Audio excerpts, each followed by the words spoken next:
सांगलीमध्ये ठाकरेंच्या शिवसेनेला धक्का बसण्याची शक्यता। चंद्रहार पाटील यांची खासदार श्रीकांत शिंदे आणि धैर्यशील माने यांच्यासोबत बैठक।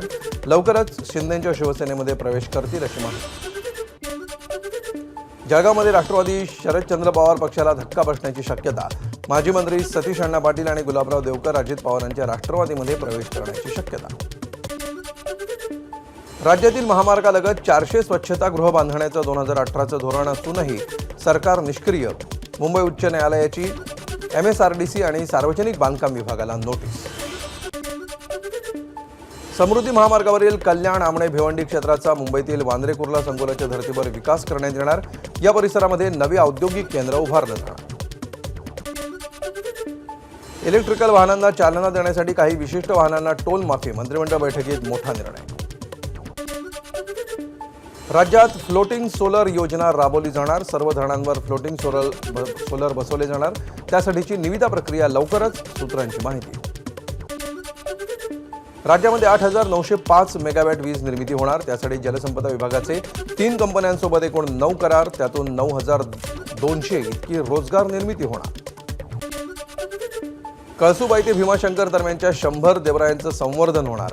देवरायांच्या संरक्षण आणि संवर्धनासाठी राज्याच्या वन विभागाचा महत्त्वाचा निर्णय। मुंबईचे पोलीस आयुक्त विवेक फणसाळकर उद्या निवृत्त होणार। फणसाळकरांनंतर सदानंद दाते, संजय कुमार वर्मा, रितेश कुमार, महिला पोलीस अधिकारी अर्चना त्यागी यांच्या नावाची मुंबईच्या पोलीस आयुक्तपदासाठी चर्चा। मुंबई महापालिकेचे आयुक्त भूषण गगराणींकडून नालेसफाईच्या कामाची पाहणी। आतापर्यंत 43% नालेसफाई झाल्याचा दावा। भिवंडी शहरातील अनधिकृत बांधकामांवर, अतिक्रमणांवर महापालिकेचा हातोडा। महापालिका आयुक्त अनमोल सागर यांची धडक कारवाई। मुंबईला पाणीपुरवठा करणाऱ्या 7ही धरणांमधील पाणी साठ्यामध्ये कमालीची घट। यामुळे 15 मे पासून मुंबईमध्ये 15% पाणी कपात केली जाण्याची शक्यता। मुंबईकरांना पाणी जपून वापरण्याचं आवाहन। लिंकिंग रोडवरील लिंक स्क्वेअर मॉलमधल्या क्रोमा इलेक्ट्रॉनिक शोरूमला आग। 11 तासानंतर आगीवर नियंत्रण। पहाटेच्या वेळी आग लागल्यामुळे शोरूममधील कोणीही नव्हतं, मात्र आगीमध्ये मोठ्या प्रमाणावर इलेक्ट्रॉनिक वस्तू जळून खाक। वांद्र्यात लागलेल्या आगीच्या घटनास्थळाची माजी आमदार झिशान सिद्दीकींकडून पाहणी।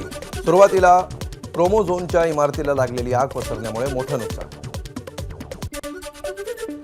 वसईच्या माणिकपूर परिसरामध्ये ट्रान्सफॉर्मरला मध्यरात्री भीषण आग। गेल्या महिन्यापासून ट्रान्सफॉर्मरमधून तेल गळती। तक्रार करूनही महावितरणकडून दुर्लक्ष, स्थानिकांचा आरोप।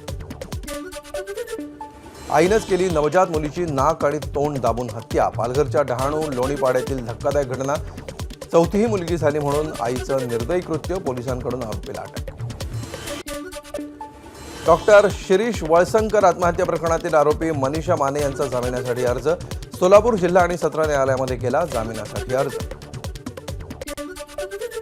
काँग्रेसचे माजी मंत्री सुरेश कलमाडे यांना कॉमनवेल्थ भ्रष्टाचार प्रकरणामध्ये ईडीकडून क्लीन चिट। पुण्यामध्ये कलमाडेंच्या कार्यकर्त्यांचा जल्लोष।